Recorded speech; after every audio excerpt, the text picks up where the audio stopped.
On Tuesday afternoon, the Biden administration had Donald Trump arrested. It was a pretty big news story. You may have seen it. Just before 9 p.m. that night, as part of its coverage, Fox News ran two live video feeds next to one another. On the right, Donald Trump addressed his supporters in New Jersey. On the left, Joe Biden spoke at an event for the Secretary General of NATO in Washington. Beneath those videos at the bottom of the screen, Fox's banner read this way, quote, "Wannabe Dictator speaks at the White House after having his political rival arrested." Those words are up for less than 30 seconds, but the effect was immediate. Inside Fox, the women who run the network panicked. First, they scolded the producer who put the banner on the screen. Less than 24 hours after that, he resigned.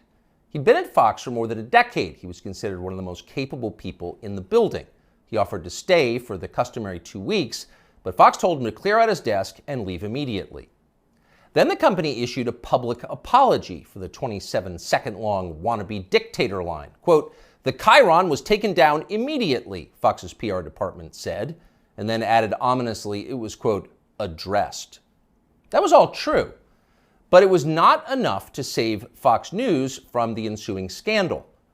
For a time in the rest of the media, Fox's assessment of Donald Trump's arrest seemed to overshadow Trump's arrest itself. Suggesting that Biden is a dictator, declared the Washington Post, quote, "crossed the line." Alexander Vindman agreed strongly. Vindman is the perennial MSNBC guest and full-time Ukraine promoter you may remember from Russiagate. On Twitter, he demanded that the Pentagon pull Fox News from all military bases. It is, quote, "absolutely unacceptable for American Forces Network to carry programming that directly, spuriously, attacks the Commander-in-Chief of American Armed Forces," Vindman wrote. In other words, Joe Biden must ban all criticism of himself because that's what non-dictators do.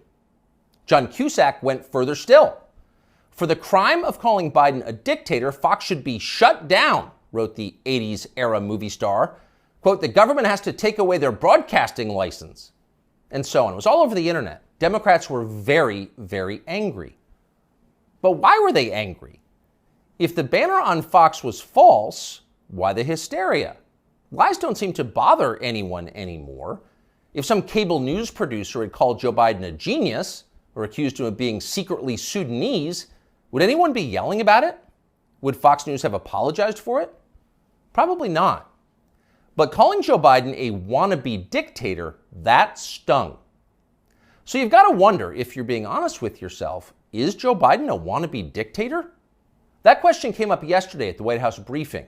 Here's how it went. Last night, Fox News ran a chyron that referred to the president as a wannabe dictator, and I'm wondering if the White House has any comment on that. So look, there are probably about 787 million things that I can say about this. That was wrong about what we saw last night, but I don't think I'm going to get into it. There's no comment the White House has on. I think I just commented. Oh, no comment necessary. Of course Joe Biden's not a wannabe dictator. Just because he's trying to put the other candidate in prison for the rest of his life for a crime he himself committed doesn't mean he has a totalitarian impulse. Come on, that's absurd. It takes a lot more than jailing your political rivals to earn the title wannabe dictator. That's the consensus in Washington tonight. And in some ways, for once, the consensus may be right. It is not a small thing to be a wannabe dictator. It's quite a process. There are a lot of steps. First off, there is the money.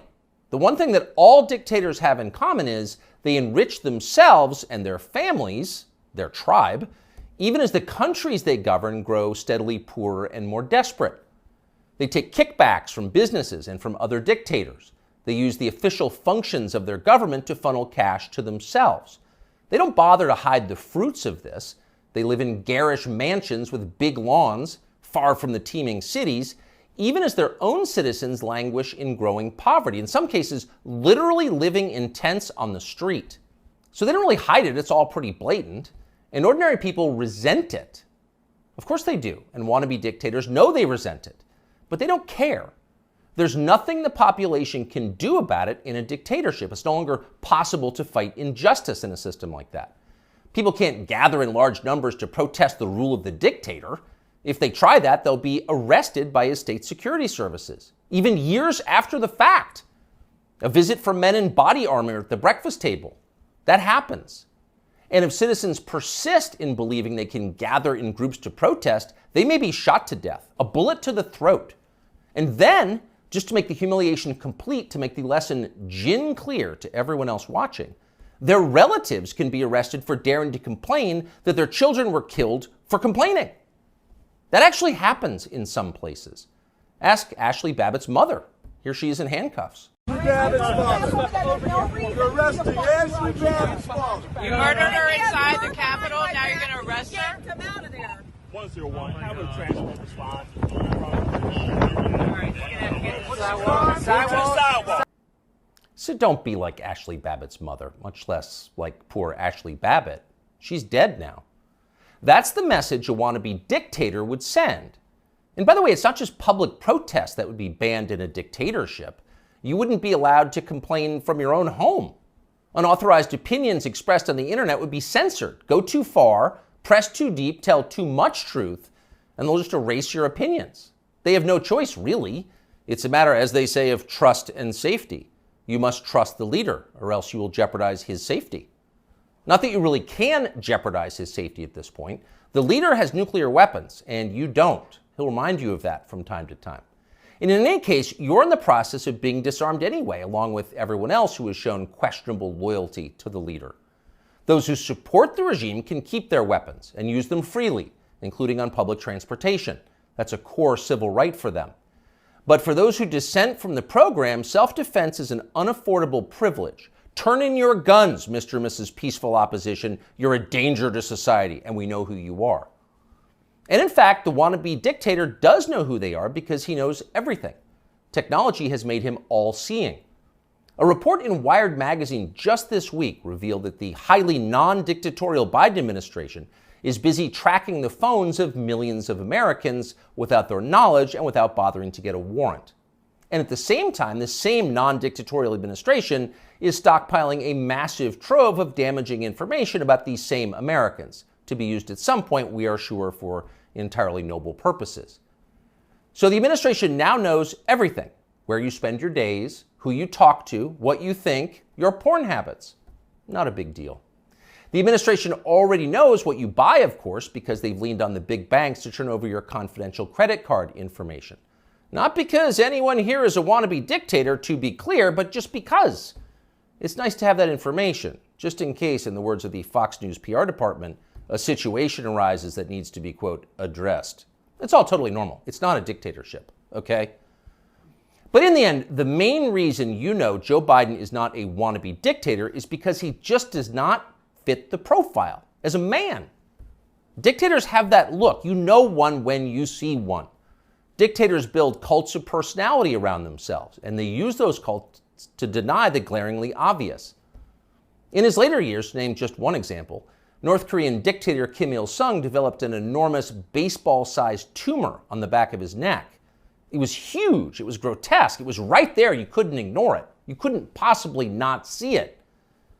But in North Korea, state media did ignore it. They pretended it didn't exist. And so, in some important sense, it didn't. If a tumor grows on a neck but no one acknowledges it, is it really there? Thankfully, nothing like that is happening in our country or ever will. If Joe Biden ever developed some profound physical or medical problem that was obvious to everybody, journalists would say something. This is not North Korea. We don't have state media here. If Joe Biden was, say, incapable of completing a full sentence, or mistook his sister for his wife, or suddenly started falling down in public for no reason, the New York Times would report on that and then get to the bottom of what was actually happening. That would be its duty in a free country like ours. It's not like they would cover it up. The very idea of a cover-up sounds like a conspiracy theory, a dangerous one, actually, so stop it. And by the way, if Joe Biden was a wannabe dictator, he'd have the family to match. All dictators do. Saddam Hussein had Uday and Qusay. They were princelings who lived above the law, indulging their most decadent fantasies with total confidence they would be never held to account by the police. As the sons of a dictator, they knew they could do exactly what they wanted, and so that's what they did. There's no one like that around Joe Biden. He doesn't have weird sex scandals at the heart of his family that no one in the media will ever talk about. He doesn't have a ne'er-do-well former nightclub-owning brother who's made a living for 30 years by being related to him. Not at all. That's dictator stuff. Joe Biden doesn't award ridiculous inflated titles to his relatives that the media are then required to take seriously. He doesn't call people doctor who didn't go to medical school and then force you to nod along like it's real when everyone knows it isn't. Nicolae Ceausescu did that with his wife Elena. Joe Biden would never do that. Nor does Joe Biden dress like a dictator. He doesn't do photo ops in mirrored sunglasses driving a sports car to convince you that he isn't frail and senile, but instead powerful, virile, and wise. That's just not his style. If Joe Biden was a dictator, he'd be wearing epaulets and carrying a tasseled riding crop, and he isn't yet, so calm down. If he was a dictator, Biden's speeches would look like Nuremberg rallies, a blood-red backdrop, armed soldiers by his side, screaming about crushing his eternal enemies. Honestly, Biden did come close to that one time last September at a speech in Philadelphia, but it wasn't in any sense dictatory. It was necessary. As MSNBC assured us at the time, quote, Biden aimed to showcase his faith in the military apparatus and its ability to back the democratic order. See, it was about democracy, not dictatorship. No cause for alarm. He is not a dictator. A dictator would stockpile ammunition for his own bureaucrats, including his tax collectors. He'd redefine the legal code to make disloyalty to the regime the most serious crime. He'd claim dominion over the most intimate parts of his citizens' lives. He'd define what attitudes they were allowed to have about sex and religion and how to raise their families. He would even, in his final grandiose stage of dictatorship, claim ownership of their children. And Joe Biden wouldn't do that. And to prove he would never do that, Biden just this week released this video. These are our kids. These are our neighbors. Not somebody else's kids, they're all our kids. And our children are the kite strings that hold our national ambitions aloft. It matters a great deal how we treat everyone in this country. LGBTQ Americans, especially children, you're loved, you're heard, and this administration has your back. See? Joe Biden isn't saying your children belong to him like a dictator would. He's saying something very different from that. He's saying America's children are, quote, our children. Not his alone, ours. You share your children with Joe Biden evenly, right down the middle, with alternating weekends. You've got joint custody with Joe Biden, and you can thank heaven that you do. A nation is like a family. Every family has a head, a father. That's Joe Biden, our nation's father. And this, ladies and gentlemen, is now his fatherland. Just don't call it a dictatorship, or we'll have to issue a statement disavowing you. Younger people say the news is full of lies. In Kennedy's motorcade. 239 people. The death of Jeffrey Epstein.